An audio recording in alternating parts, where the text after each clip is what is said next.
Mari kita masuk dalam doa 我 sebelum 们低 kita 头祷告。 membahas firman Tuhan. 当我们还没有听神的话以前，我们低头祷告。 Bapa di dalam surga, kami memohon pimpinan Tuhan, 我们在天上的父，求你引领我们。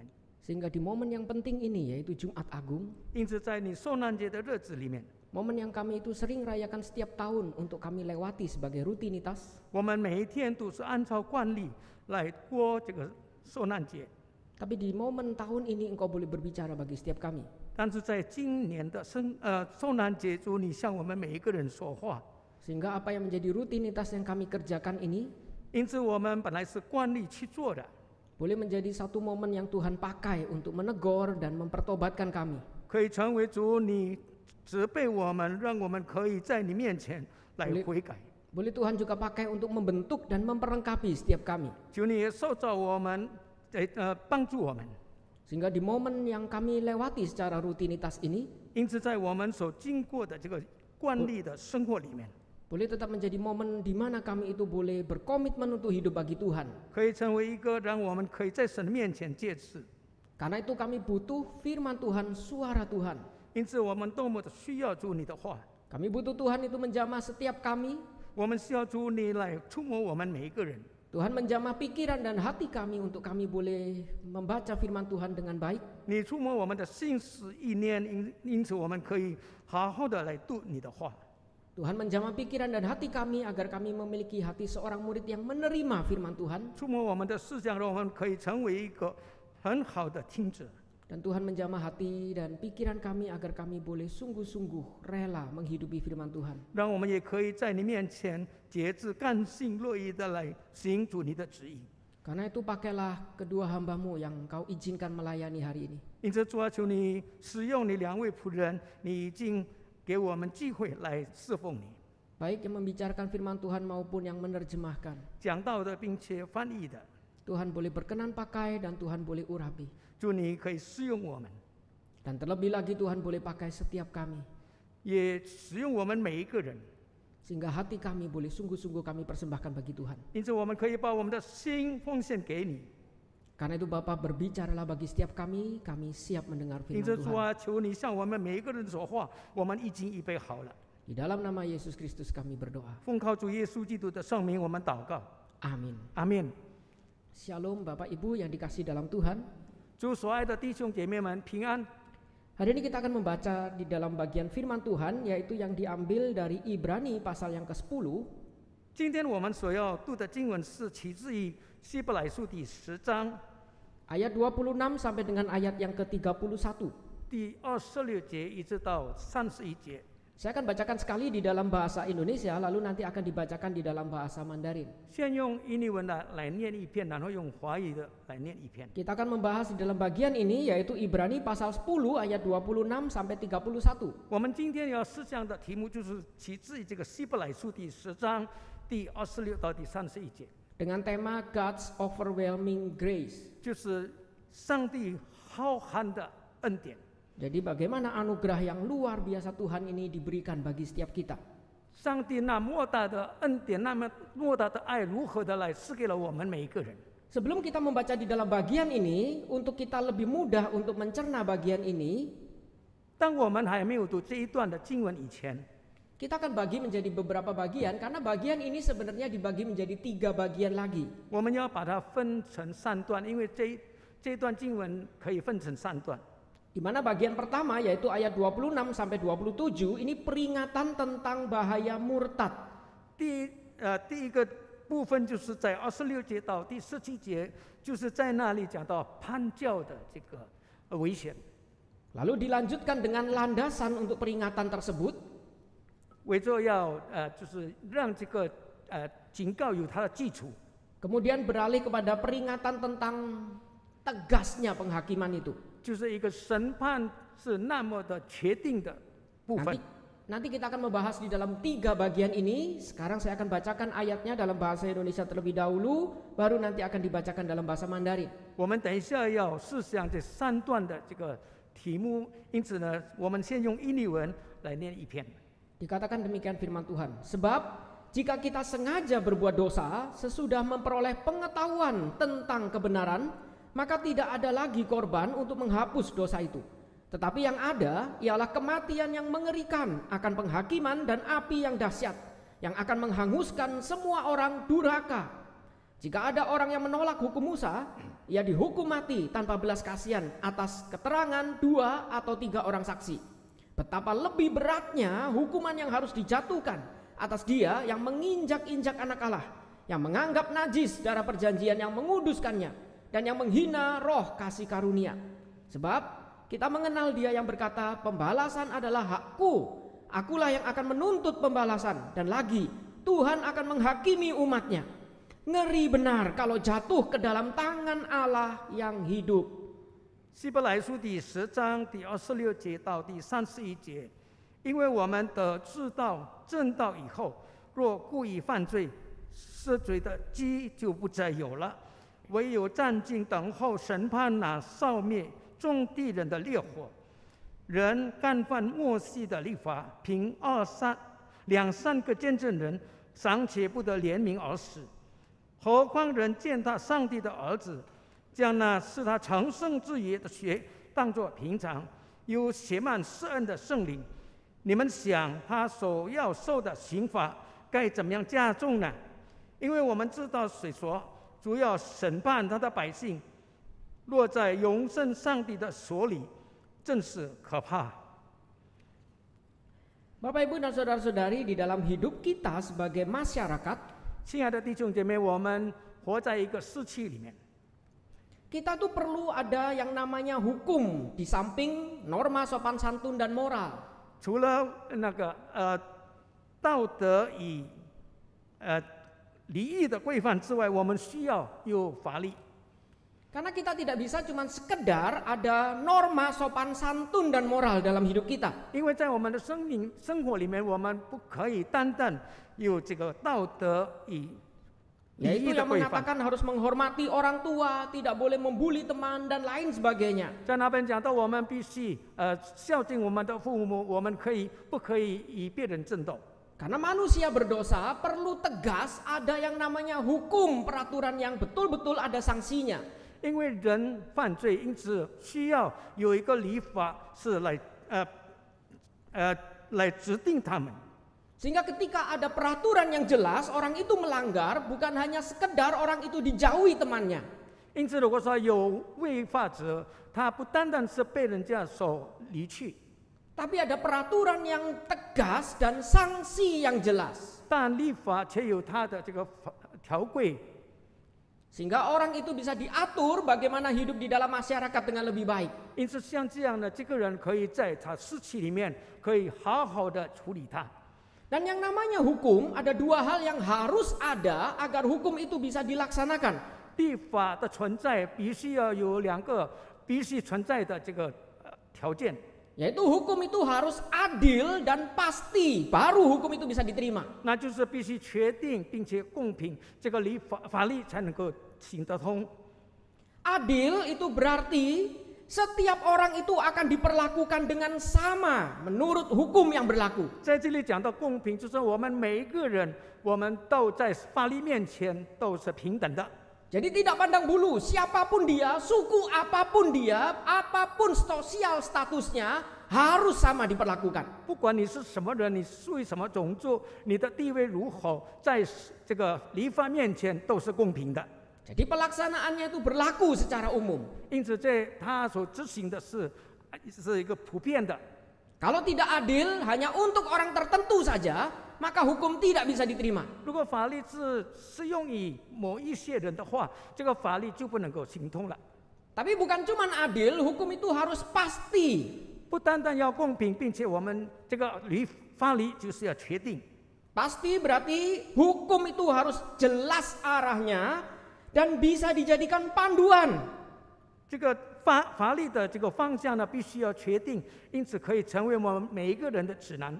Sehingga ketika panduan itu diberikan, lalu orang melanggar, pasti dia akan dihukum. 当这个指南是给我们每一个人的话，那有在那里故意违法的，那必须要受到制裁。 Ketika hukum diberikan, lalu pelaksanaannya tidak pasti, percuma hukum itu diberikan. 如果说这个把律法判下来，但是且不确定的话，那立法就没有什么功用了。 Karena itu ada satu cerita di dalam zaman Romawi zaman dulu. 因此，在罗马的时代里面有一个故事， Ada seorang yang gila namanya Caligula. 有一个就是疯狂的，就叫做咖利古拉， Mungkin itu salah tulis, mungkin nama aslinya harusnya Caligula. 应该写是咖利基拉。 Karena ini orang betul-betul gila, dia tuh menuliskan peraturan itu demikian kecil. 因着他如此的这个疯狂，因此他把他的这个法律用很小的字来写上。 Lalu peraturan itu dipasang di atas pintu rumah masing-masing begitu tinggi sehingga tidak bisa terbaca. 然后呢，他就把那个法律呢，就是挂在每一个人的这个门上，但是也挂得非常的高，因此人家不能够看。 Dan itu dia pakai untuk mengincar orang yang dia ingin hukum. 因此呢，他就是用这样的方法来针对那些他要惩罚的人。 Sehingga sudah dituliskan di situ, kamu masih melanggar, kamu pasti dihukum. 他说：“我已经写在那边的，但是你却在那里不顺从，我必须要惩罚你。” Padahal orang-orang tidak tahu ada ditulis seperti itu karena terlalu kecil, tidak bisa terbaca oleh mereka. 其实那些人他不希望有这样的条例，因为他们没有办法去看到底写的是什么。 Jadi ini gambarannya, jika orang itu sudah tahu itu melanggar hukum dan tetap lakukan, 因此，如果说我们知道了，并且在那里犯法， pasti dia akan dihukum. 像这样的人必须受到惩罚。 Dan kita tahu di dalam unsur ini berarti bagaimana jika dia itu tidak tahu. 我们知道，如果说在这一方面，如果说他是不知道的话， Di dalam Ibrani dikatakan ini membuat landasan di dalam perjanjian lama. 在希伯来里面就是讲到成为一个执行的这个基础。 Memang di dalam perjanjian lama jika tidak tahu ada korban penebusan yang bisa dilakukan. 是的，如果说我们不知道的话，有赎罪的祭来帮助他。 Tapi permasalahannya tidak semua hal yang tidak tahu kita bisa maklumi. 但是我们知道，不是每一个不知道的事可以被谅解。 Misal kita bayangkan jika ada seorang membunuh lalu mengatakan saya tidak tahu membunuh itu tidak boleh. 就比如说一个杀人犯，他说我不知道有这个条例不可以杀人。 Kita tidak mungkin bisa langsung membebaskan hanya karena dia alasan tidak tahu membunuh tidak boleh. 肯定不能够因着这个理由我们可以释放他。 Karena itu ini yang sering kali dipakai orang melarikan diri dari hukum. Tidak tahu. 因为有许多的人就是用节重这样的方法来逃避这个法律，因为他说我不知道。 Karena jika tahu hukum itu harus adil dan pasti, berarti dia pasti dihukum. 如果他知道，并且他知道这个法律是公平的，也是确定的，他肯定受到惩罚。 Tapi di sini kita bisa bayangkan bagaimana jika dilakukan di dalam ketahuan kita. 但是如果说我们所做的是在我们所知道的范围里面， Peraturan sudah dibuat demikian jelas, bukan kecil, diletakkan sampai tidak terbaca. 这个条例已经写好了，也不是写的那么小，放在很高的地方。 Bahkan peraturan sudah berkali-kali diulang oleh Tuhan dan itu bersifat adil dan pasti hukumnya. 并且上帝多次的来教育这个人，要让人明白也知道。 Tapi kita tetap lakukan dan kita melanggar apa yang kita tahu itu tidak boleh dilanggar. 但是我们却选择我们去做，就是这虽然我们知道这是不可以做的。 Disitulah landasan di dalam Ibrani ini mengatakan sebab jika kita sengaja berbuat dosa sesudah memperoleh pengetahuan tentang kebenaran, maka tidak ada lagi korban untuk menghapus dosa itu. 因此，在希伯来书第10章第26节这样说：“因为我们得知道正道以后，若故意去犯罪，赦罪的祭就再也没有了。” Jadi jika kita lakukan di dalam pengetahuan kita, 如果我们是在我们所知道的范围内，我们去做的话， tidak ada lagi jalan keluar selain dihukum dan hukum itu adil dan pasti. 没有其他的方法可以逃避，因为他必须受到制裁。这个制裁是因为它是公平的，也是确定的。 Ketika hukum Tuhan tidak dilakukan dengan adil, hanya orang tertentu saja yang kena. 当神的这个立法没有被执行，只单单那几个人去执行的话， Ketika hukum Tuhan juga dilakukan dengan tidak pasti, kadang-kadang dilakukan, kadang-kadang tidak.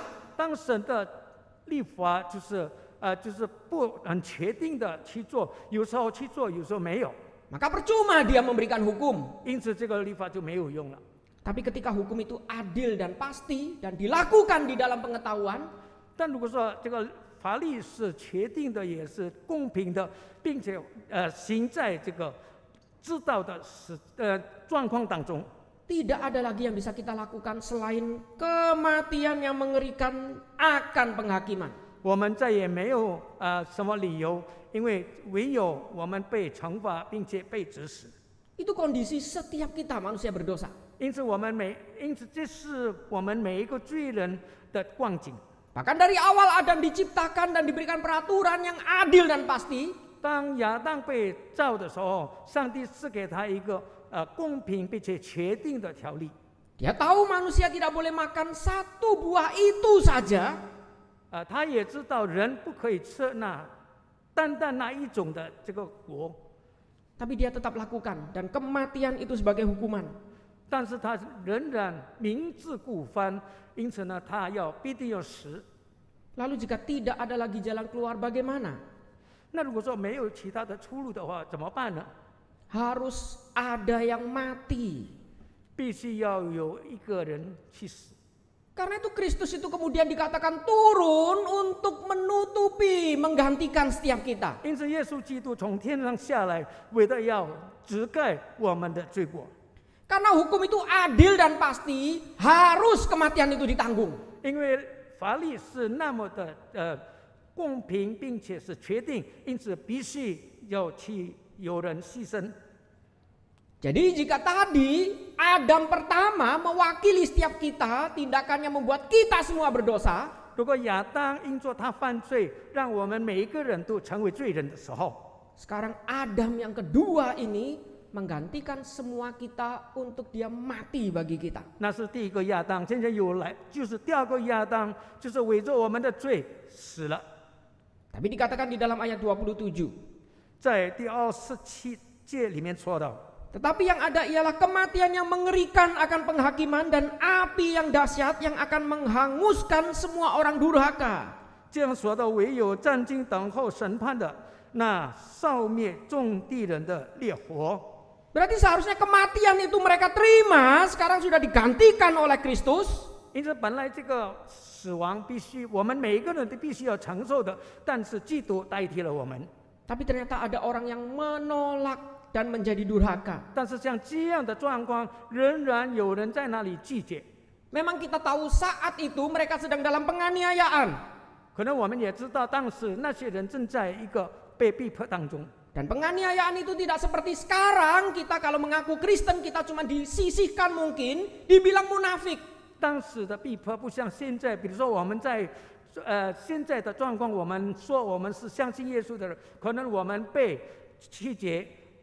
Saat itu mereka bisa dikejar, bahkan ditangkap dan dihukum mati. 但是在当时，如果是你是这样的话，你会被追赶，并且被抓起来，并且被处死刑。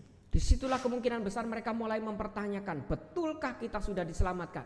在那个时候，他们就在那里问，是否我真正的已经得救了？ Dan mereka mulai menolak Tuhan. 他们开始拒绝神。 Menolak Tuhan yang menggantikan hukuman yang adil dan pasti itu. 拒绝呢为我们这个做赦罪羔羊的这个恩典。 Bahkan seolah-olah mereka mengatakan lebih baik kita menanggung hukuman kita sendiri. 他们甚至也这样说，我们更好去承担我们自己的罪。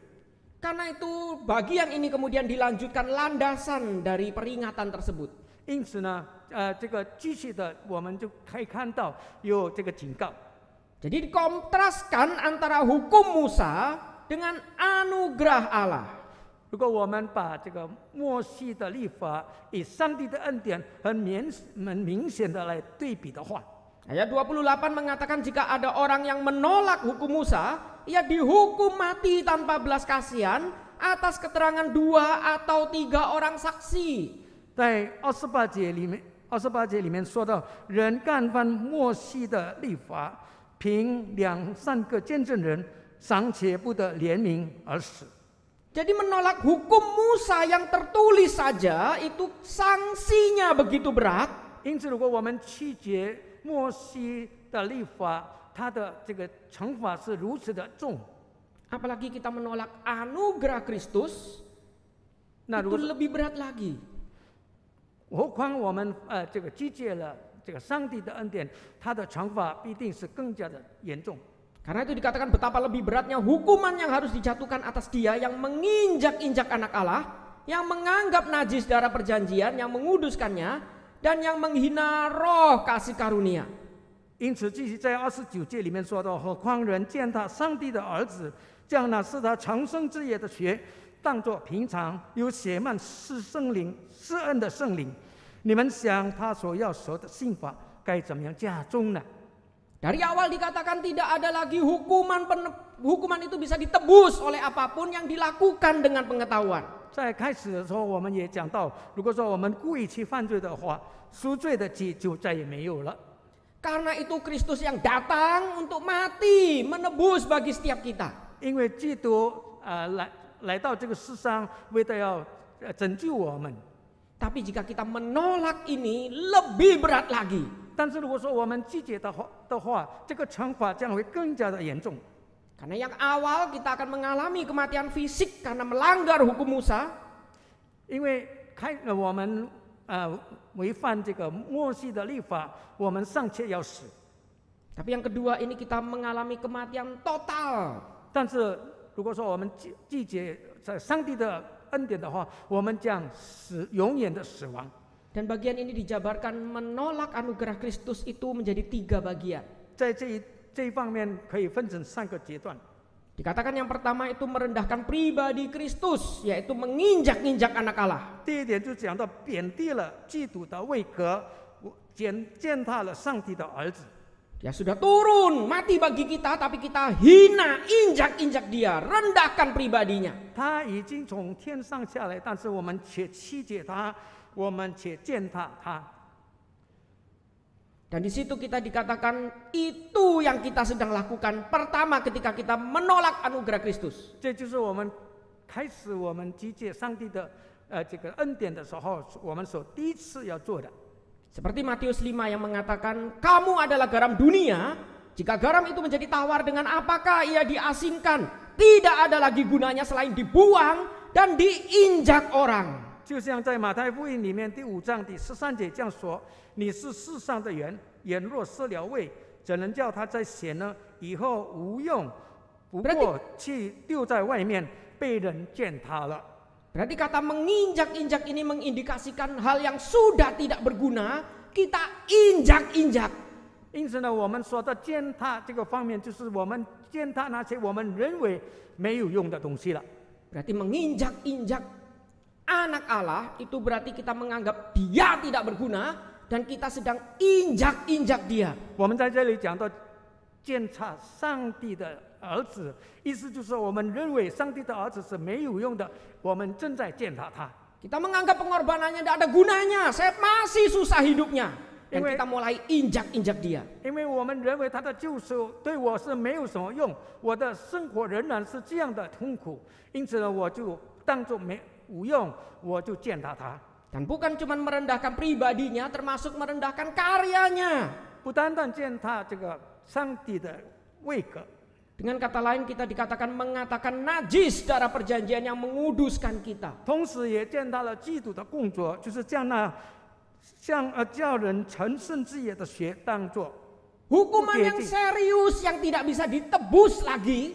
这是如果有一个罪是没有办法去的赦免的， Sekarang dia tanggung itu semua. 他现在已经完全的担当。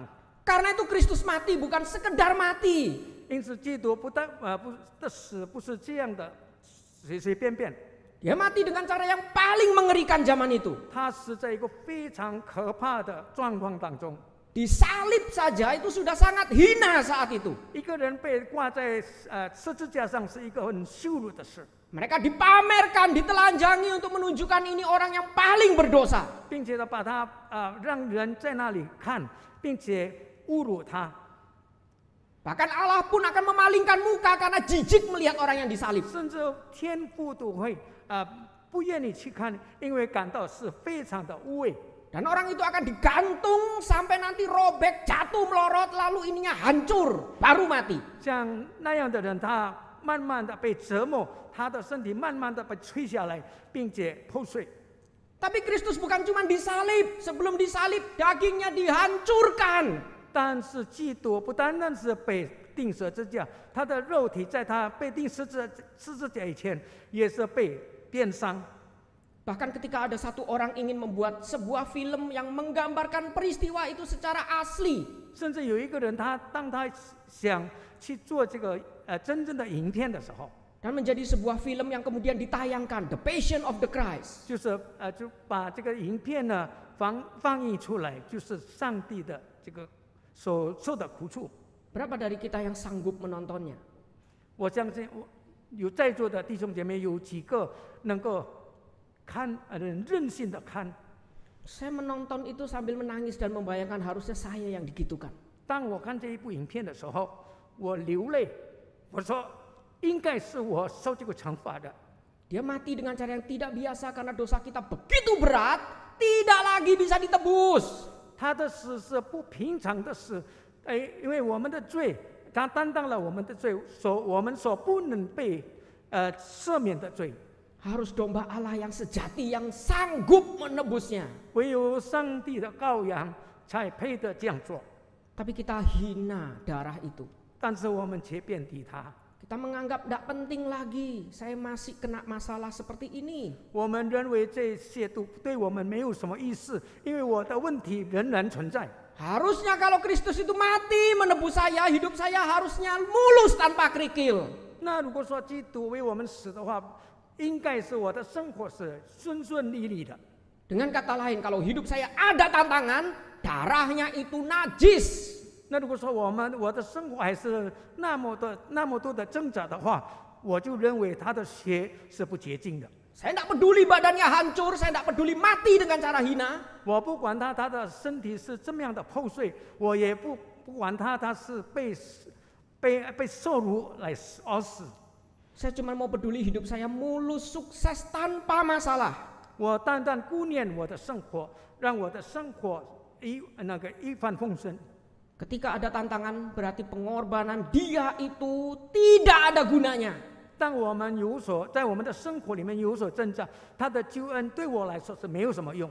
Dan orang-orang ini yang kemudian meninggalkan imannya, mulai tidak lagi mau ke gereja, mulai menghujat Kristus. 像这样的人，就他开始不相信，并且他不愿意到教会，并且亵渎这个基督。 Dan orang-orang ini yang dikatakan menginjak-injak Kristus, dan dia juga menganggap darah pengorbanannya itu najis. 像这样的人，就是一个践踏上帝儿子的，并且将那世人长生的血当作是不洁净的。 Dan yang lebih parah lagi adalah merendahkan pribadi dan karya Roh Kudus. 那有一点最严重的就是贬低了圣灵的位格。 Kita tahu di dalam Matius 12 dikatakan, sebab itu aku berkata kepadamu, segala dosa dan hujat manusia akan diampuni.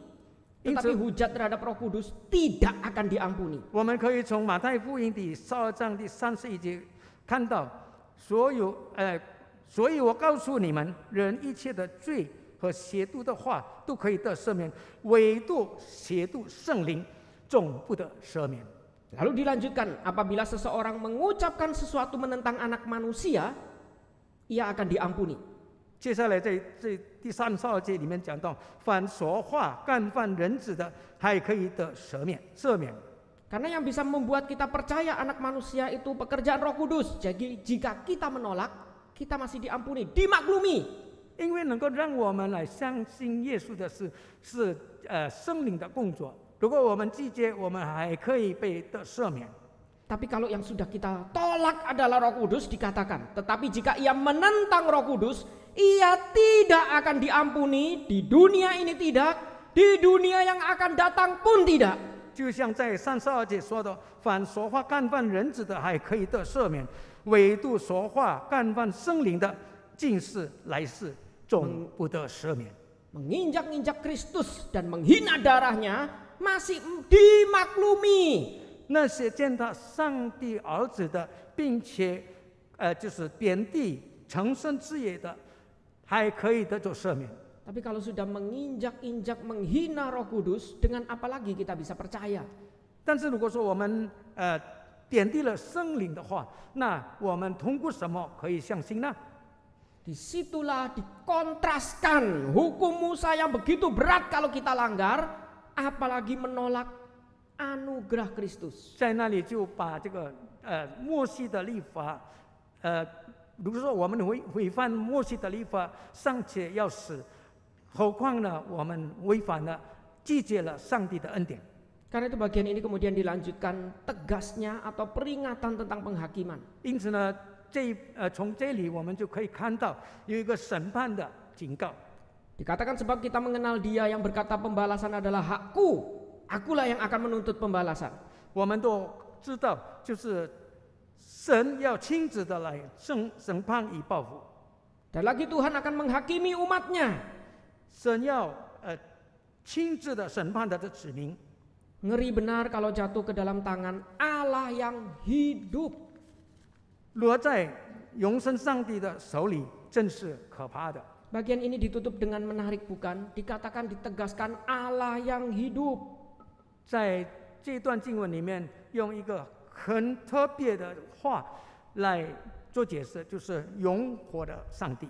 Dan Allah yang hidup ini dikatakan Dia punya hak dan otoritas. 在这里讲到永活的上帝，他是有权柄与主权的。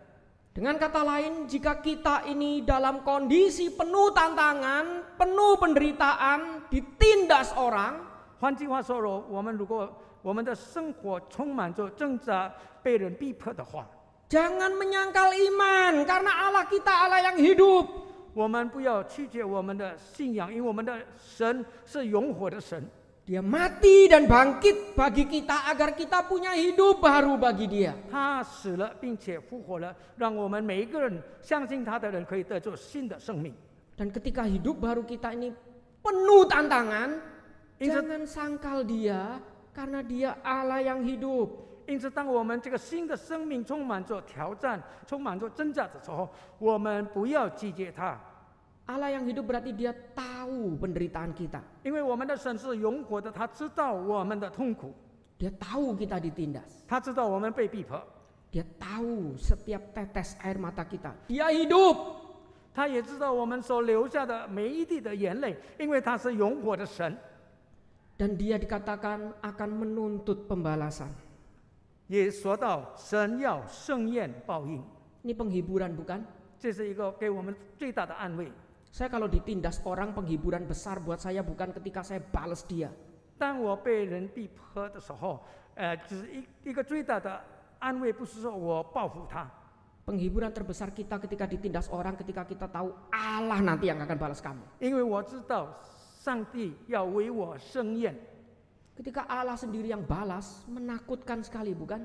当上帝要为我们盛宴的时候，这个事情就非常的可怕。 Jadi kalau ditindas orang, senyum saja meskipun sakit di rumah nangis. 如果我们被人逼迫的时候，我们用微笑来回答他，虽然我们在家里是正在哭泣。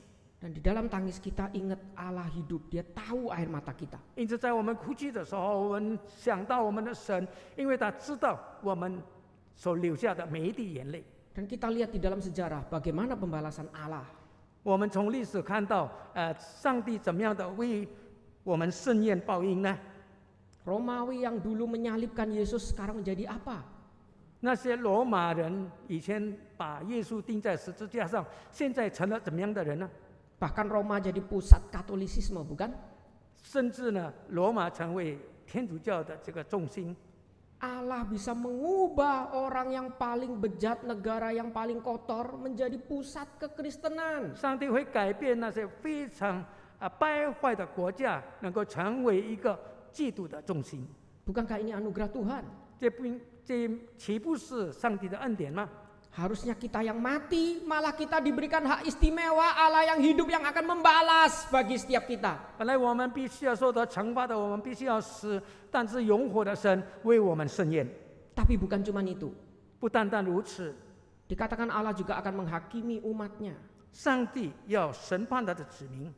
Berarti anugerah Allah yang luar biasa itu 上帝那莫大的恩典， Bukan cuma mengubahkan kita yang harusnya mati, sekarang Dia yang mati dan memberikan hidup bagi kita. 不单单把我们必须要死的这个地位呢改变，他为我们死， Bahkan menudungi kita dan melindungi kita sehingga ketika kita ditindas, Dia yang akan membalas. 并且帮助我们，也责备了我们。当我们受到逼迫的时候， Tapi anugerah Allah juga tidak boleh kita permainkan. 但是神的恩典我们不可以看为儿戏。 Ketika kita permainkan, Dia akan menghakimi setiap kita. 如果我们把上帝的恩典看为儿戏的话，他要惩罚我们。 Dan dua gambaran ini yang seringkali menjadi respon gereja, bukan?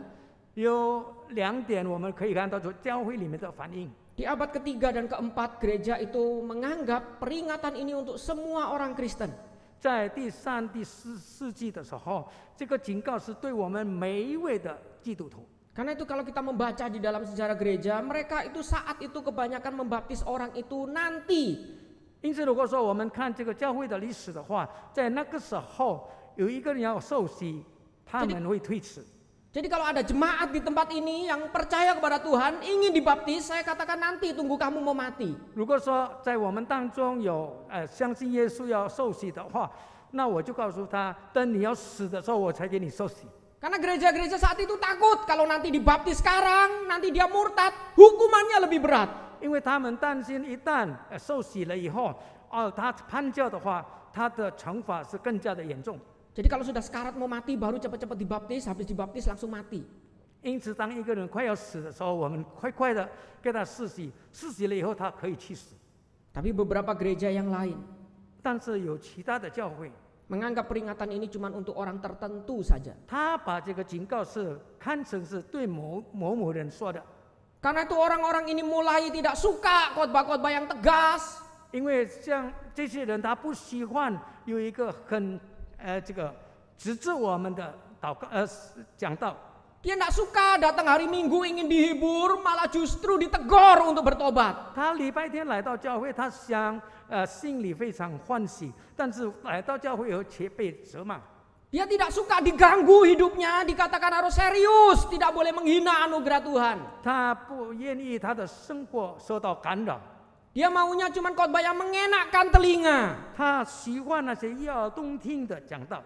Bahkan saya pun pernah diundang di satu gereja dikatakan nanti di mimbar jangan banyak ngobok-ngobok ayat, tapi banyakin lawakan. 甚至有一次，人家教会请我讲道的时候，他告诉我说：“你在台上不要太多读经文，乃是你要说那些就是很动听的这个让人笑的这个话。” Karena kalau kami tidak suka, jangan salahkan kami tidak undang kamu lagi. 因为如果说我不喜欢的话，请不要责怪我们，我再也不会邀请你。 Sebelum khotbah sudah diancam hamba Tuhannya. 神的仆人在他讲道以前都被他这样警告了。 Lalu saya bilang saya hamba Tuhan, bukan pria penghibur. 因此呢，我告诉他我是神的仆人，我不是这个让人嬉 Kamu 笑的。 undang saya di sini untuk berdiri di sana khotbah, bukan stand up comedy. 你请我来到这个地方，我站在那个地方，我不是说要说笑话。 Orang seperti ini biasanya karena dia cuma mau dihibur. 像这样的人，他只喜欢被这个安慰。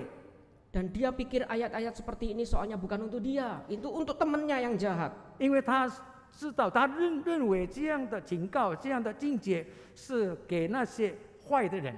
Kalau mau khotbah tegas, konseling aja pribadi sama dia, jangan khotbah di mimbar. 如果说你要很切实的来讲道的话，那你就是个人布道吧。 Karena itu jemaat akhirnya terpola menjadi orang yang datang ke gereja untuk dihibur, nggak suka saya cari gereja lain. 因此呢，教会的弟兄姐妹，他们有一个看法，就是当他到一个教会被责骂的时候，他就跑到其他的教会了。 Bagian ini sekali lagi mengingatkan hukum itu adil dan pasti, tegas. 在这个部分呢，让我们再一次的被确定，这个上帝的律法是确定并且公平的， Nggak ada satupun dari kita yang bisa menghindar. 没有一个人可以来逃避它。 Apalagi manusia seringkali melakukan di dalam pengetahuannya. 甚至呢，我们人经常是明知故犯， Karena itu Kristus harus mati bagi setiap kita. 因此基督要为我们而死， Dia menggantikan kita. 他代替了我们。Dia mati untuk kita bisa hidup. 他为着我们能够活，他去死了。 Tapi Allah yang hidup itu sekaligus terus menuntut kita bertanggung jawab dalam hidup kita. 但是请记得，永活的神让我们在我们的生活里面，我们有一个责任。 Anugerahnya juga terus menunggu kita untuk kita itu punya kesempatan demi kesempatan untuk kembali hidup bagi Dia. 他的恩典在那里等待着我们，可以回来，就是抓住这个机会去悔改。 Karena itu bagian ini saya ingin tutup, ada 4 cara hidup orang manusia Kristen. 因此，在这个部分呢，我要用4点来作为结束。 Bagaimana kemudian kita harus berespon? 我们必须如何的回应呢？ Orang macam pertama itu berusaha dengan usaha dan kemampuannya diri sendiri. 第一种的人，就是他靠着他自己的力量去行事。 Orang macam pertama ini mengatakan dia tidak butuh anugerah Tuhan. 像这样的人，他说我不需要上帝的恩典。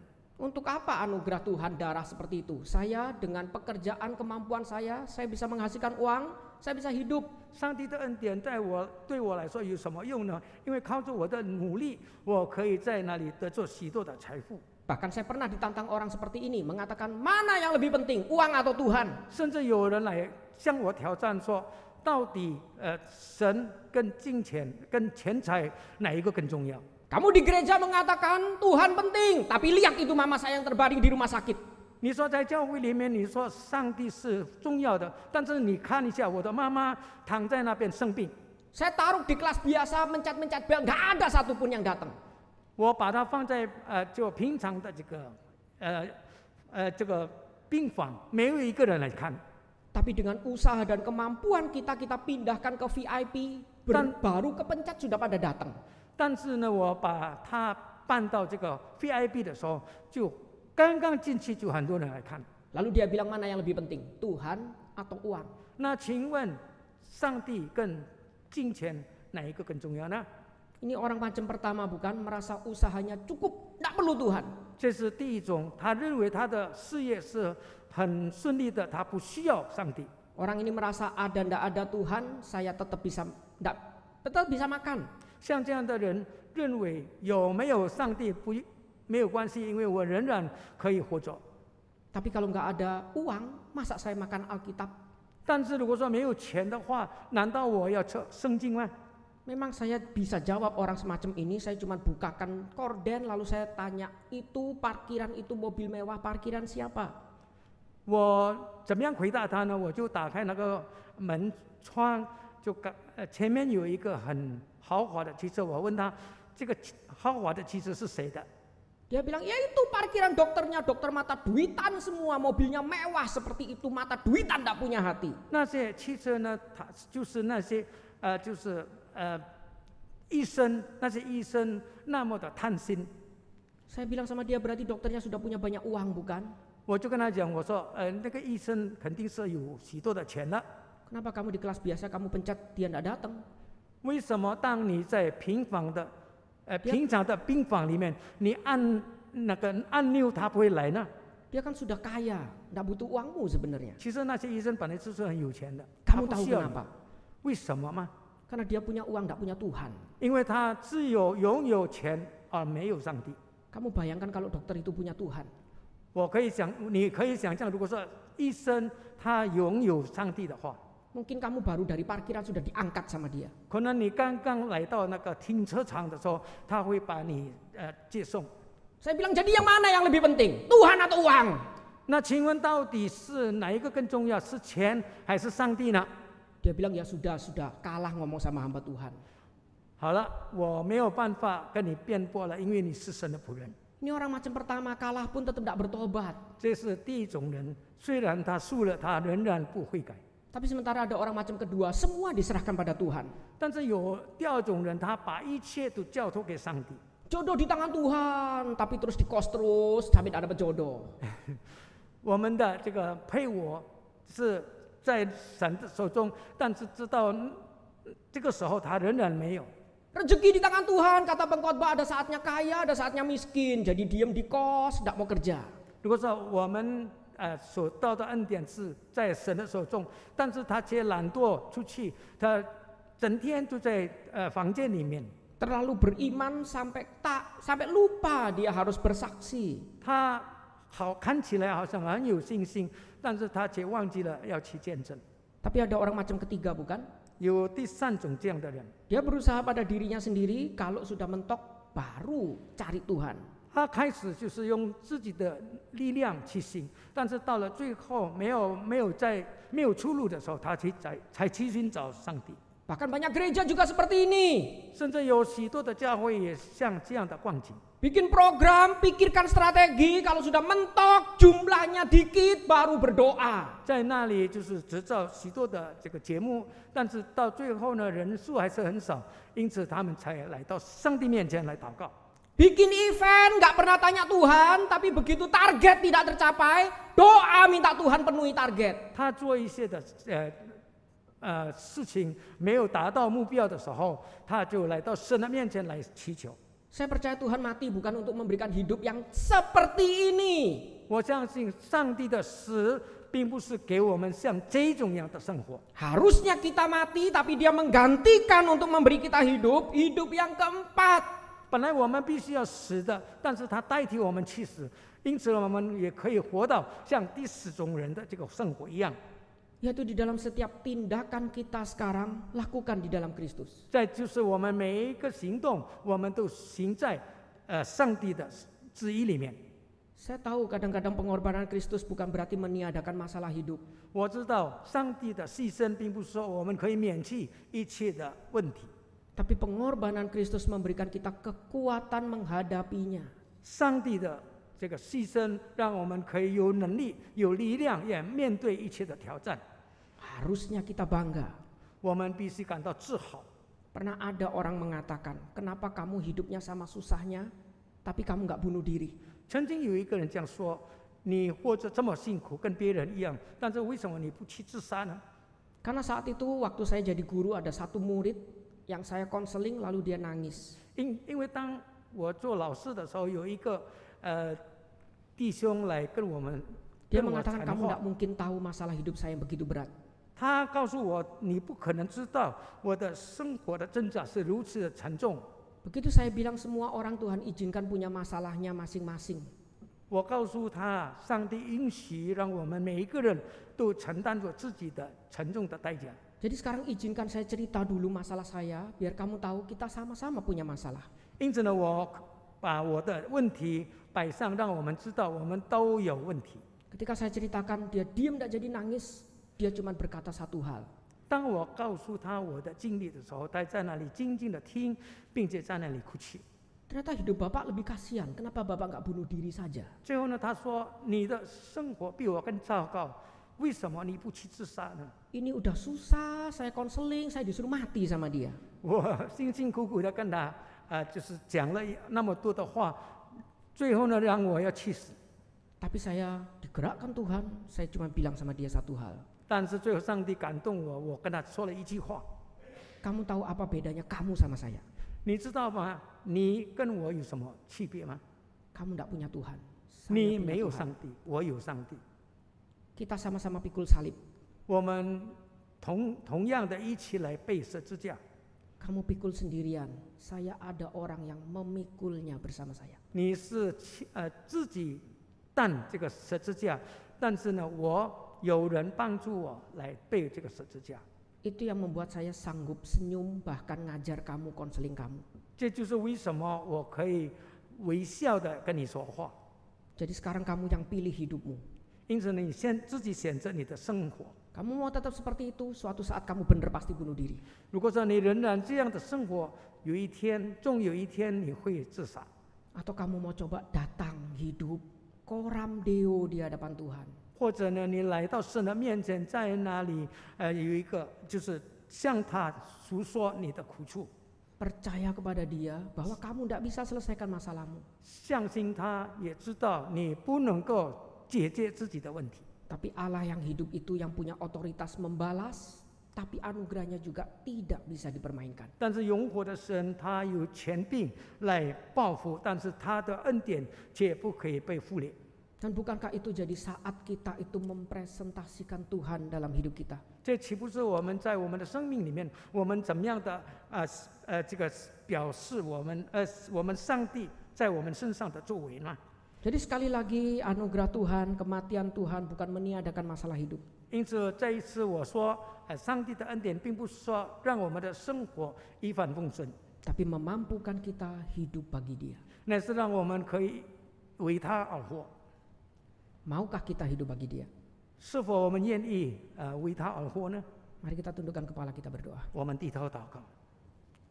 Bapa di dalam surga, sekali lagi kami ingin menyerahkan hidup setiap kami. 亲爱的主，我们把我们每一个人的生命交在你大能手中， Karena dengan kesadaran Tuhan yang terlebih dahulu menyerahkan hidupnya bagi setiap kami. 因为你首先为我们的罪、我们的生命死了， Seharusnya tidak ada lagi kemungkinan bagi kami bisa hidup. 本来是没有可能我们可以活着， Tidak ada lagi kemungkinan bagi kami bisa keluar dari masalah keberdosaan kami. 也不可能我们可以从罪的权势里面得着释放， Karena hukum itu adil dan pasti dan kami lakukan di dalam pengetahuan kami. 因为律法是公平的，是必须的，必须要执行在我们的身上。 Tapi kenapa Tuhan masih mau sudi menebus kami? 但是主啊，你怎么愿意来救赎我们呢？ Bahkan Tuhan yang turun menggantikan semua kami dengan kematian yang begitu mengerikan. 甚至你担当了我们一切那么严重、那么可怕的罪。 Dan masihkah kami berani bermain-main akan hidup kami ini? 主啊，是否我们仍然敢在那里对我们的生命不责任？ Jika iya, itu kami menghina pengorbanan Tuhan. 主啊，如果说我们已经贬低了主你的救恩， Karena itu Bapa, sekali lagi beri kami kesempatan bagi setiap kami. 主啊，求你帮助我们，也是给我们每一个人一个机会。 Jika ada dari kami yang memang sudah setia kepada Tuhan, ajar kami untuk lebih setia lagi. 如果在我们当中有非常忠心的弟兄姐妹，主啊，你帮助我们更加的忠心。 Jika ada dari kami yang saat ini seringkali menghina anugerah Tuhan, 但是 ajar kami untuk bertobat dan memuliakan Tuhan. 但是主啊，如果在我们当中有贬低上帝的恩典的，主啊，求你帮助我们，也让我们悔改。 Bahkan jika ada dari kami yang saat ini masih terus-menerus tidak percaya dan menolak Tuhan, 甚至在我们当中，如果说还到如今还是不相信你的， sentuh hati kami untuk kami menyadari tidak ada pengharapan bagi kami. 主啊，求你触摸我们，让我们真正的醒悟到没有其他的出路， Kecuali kami percaya kepada Tuhan, 唯有相信你，耶稣基督， yang mati menghentikan hukuman yang adil dan pasti itu bagi kami. 为我们担当了那必须也缺失的这个罪。 Sehingga Allah yang hidup itu memberikan kami hidup baru. 因此，永活的神是给我们一个新的生命。 Tilik hati setiap kami 求你查看我们每一个人的心， dan ajar kami untuk boleh hidup menghidupi anugerah-Mu. 教导我们，让我们可以活在主你的恩典当中。 Inilah doa dan permohonan kami yang kami panjatkan di dalam nama Yesus 这 Kristus. 是我们的祷告，我们祈求奉靠主耶稣基督的圣名， Amin. 阿门。